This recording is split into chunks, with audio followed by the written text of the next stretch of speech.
এখন পর্যন্ত আমরা দেখেছি স্ন্যাপার আর হুবিন মিলে পাকের আসল চেহারা ফাঁস করে দেয়। এরপর স্ন্যাপার হুবিনকে দেখা করার জন্য ডাকে। সেখানে একটা ছেলে আর মেয়ে হুবিনের ফোন চুরি করে নেয়, আর স্ন্যাপার তখনই লাইভ স্ট্রিম শুরু করে দেয়। ওরা ফোন ফেরত দিতে রাজি হচ্ছিল না। তখন হুবিনের মনে পড়ে যায় স্যাম ডাকের শেখানো কথা।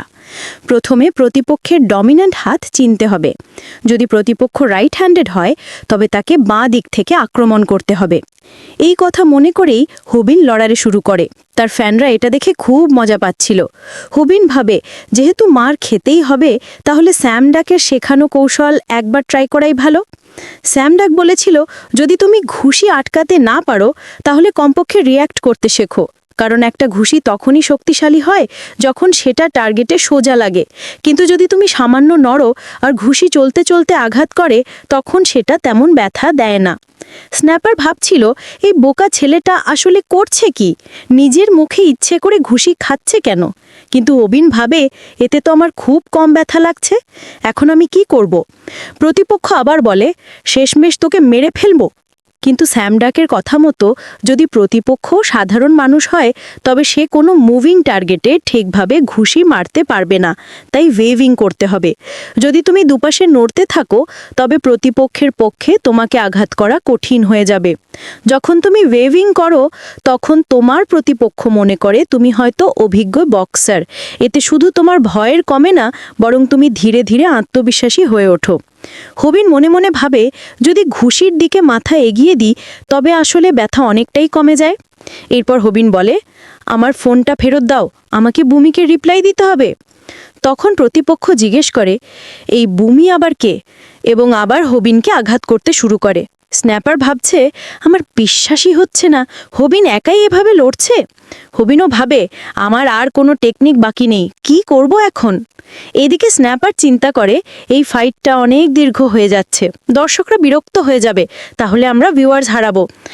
হুবিন জিতবে বলে মনে হয় না, ও অনেক ঘুষি খেয়ে ফেলেছে, এখনই হয়তো পড়ে যাবে।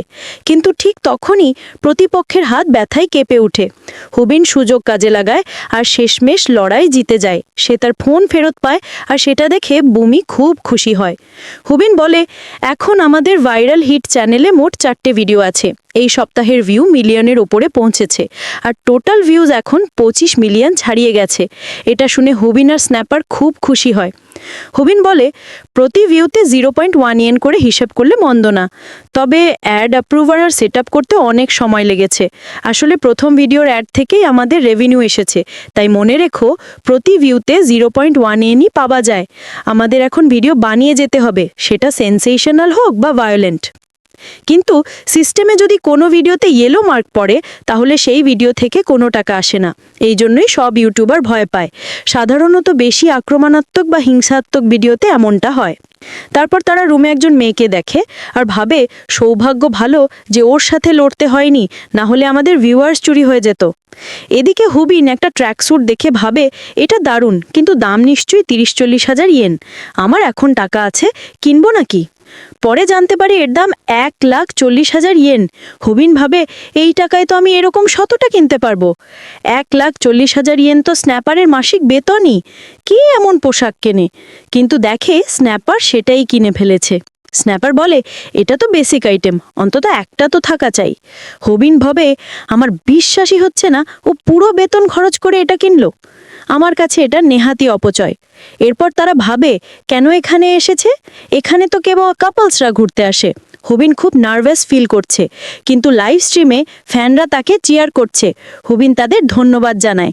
ঠিক তখনই একটা মেয়ে সেলফি তুলতে আসে। হুবিন ভাবে তার সাথে ছবি তুলবে, কিন্তু মেয়েটা আসলে পাশের এক ছেলের সাথে সেলফি তোলে। সেই ছেলেটির নাম জিউন। সে একজন ইউটিউবার। সে বুমিকে বলে, তুমি অনেক সুন্দর, আমি কি তোমার সাথে কিছু সময় কাটাতে পারি? কিন্তু বুমি রাজি হয় না। জিউন বলে, আমি পড়াশোনায় খেলাধুলায় কোথাও ভালো ছিলাম না, ধনীও নই, এই জন্য লজ্জা লাগতো। আমি চাইতাম পাকের মতো ভালো ফাইটার হতে, কিন্তু সেটা পারিনি। স্কুল আসলে সমাজের প্রতিচ্ছবি, যেখানে শুধু ফিট মানুষ টিকে থাকে, দুর্বলরা বাদ পড়ে যায়। কিন্তু হুবিন ভাবে, আমার কাছে এসবের কোনো মানে নেই, কারণ বুমি আমার সামনে আছে। আমি চাই সময়টা এভাবেই থেমে যাক।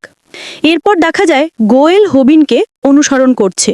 হবিন বুমির সাথে ছোটখাটো কথা বলছে, কিন্তু বেশি কথা না বলায় বুমি একটু বিরক্ত হয়। হবিন ভাবে, আমি কি কোনো ভুল বললাম? সে ভাবে, আমি তো শুধু হাত ছোঁয়ালি কল্পনা শুরু করি, আমি খুবই বোকা। মেয়েটার খারাপ লাগছে, কারণ মেয়েরা ছোট মানুষ ছেলের সাথে হাঁটতে পছন্দ করে না। হবিন তখন জ্যাকেট খুলে বলে, এই স্ট্রবেরি ডেজার্ট এখন পুরো সোশ্যাল মিডিয়ায় ভাইরাল, অবশেষে খাবার সুযোগ হলো। বুমি হাসতে হাসতে বলে, আমিও জানতাম না। তারপর তারা অন্য বিষয়ে কথা বলে।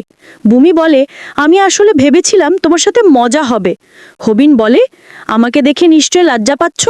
আসলে আমি কখনো কোনো মেয়ের সাথে এমন ক্যাফেতে আসেনি, আজ অবধি কোনো মেয়ের সাথে এভাবে কথাও বলিনি।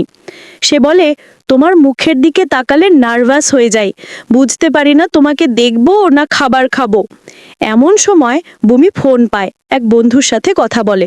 হবিন ভাবে, এটা যেন স্বপ্ন, যেন আমি বুমির বয়ফ্রেন্ড। এরপর বুমি বলে, আমার এক স্কুল ফ্রেন্ড এসেছে, আমরা একই জায়গায় আছি, তুমি দ্বিতীয় স্ট্রবেরি ডেজার্ট খাবে? হবিন হ্যাঁ বলে, আর ভাবে বুমি এই ডেজার্ট খেতে খেতে কত মিষ্টি লাগছে। তখনই হাজির হয় কিম। হবিন ভাবে, ভাগ্যটাই খারাপ, সব সময় খারাপ সময় হাজির হয়। কিম বুমির বন্ধু, আর হবিন ভাবে, আমি চাই না বুমি আমাকে লুজার গ্রুপের অংশ মনে করুক।